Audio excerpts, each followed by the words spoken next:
with emailing, Yeah. but we were also asked what just the best practice would be for general customer interaction. So, say for example, you had a call with someone rather than an email.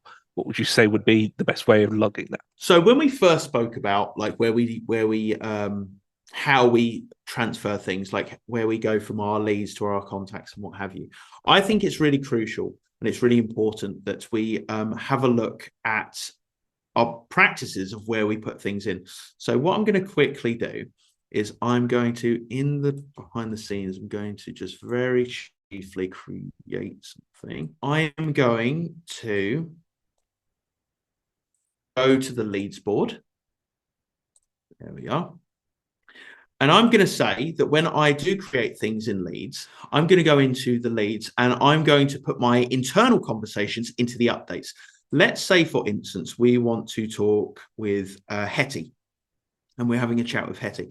What I want to do is that if I'm talking to the team internally, I want to at people here and I want to at Louis and say, just called Hetty and she's doing well. Because with this, what we can do is we can actually at people and we can share files in here. And the updates are really good for project management. And I actually quite value the updates quite a bit. So I prefer doing it in updates simply because my part is in projects. However, if you're a sales team and you really want to keep everything in the emails and activities tab, you have that same functionality when you add like a call summary. This allows you to actually time when the call was or when the call will be. It depends if you use this proactively or reactively. I'm using this currently reactively, and let's just say yesterday between 1 and 1:15. Save time and date. I can say at Louis, I had a call with Hetty and she is happy with the proposal. So both of these, they just exist in different parts of Monday.com. One exists in your emails and activities, and another one exists in your updates. To give a boon to Monday.com's emails and activities is that even if you don't carry the item through all the way to the accounts, as long as there's a connection, you'll always be able to read and filter against that call summary. So you will always have that information in there, and you can at people and you'll have it recorded against like calls you've had and meetings you've had that create in the activity.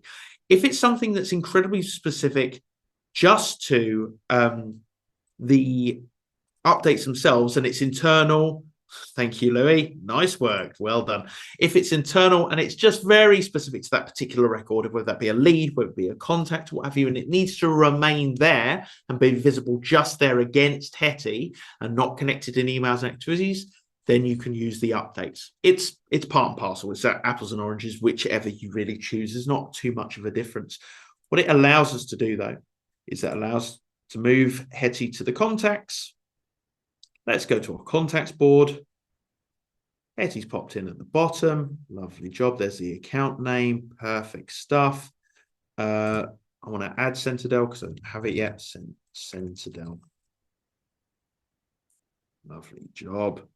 Good. And if I go on Hetty's record, I can see I've got that internal notes that Louis and I had, and I can also see I've got it on the emails and activities. With this being an emails and activities notes, Louis can't reply against it. He can't add his own files and what have you. It doesn't become a conversation. Where in the updates, it does. As you can see, he's added his little GIF that we have, liked it. Other people can join in. So your updates are very much internal.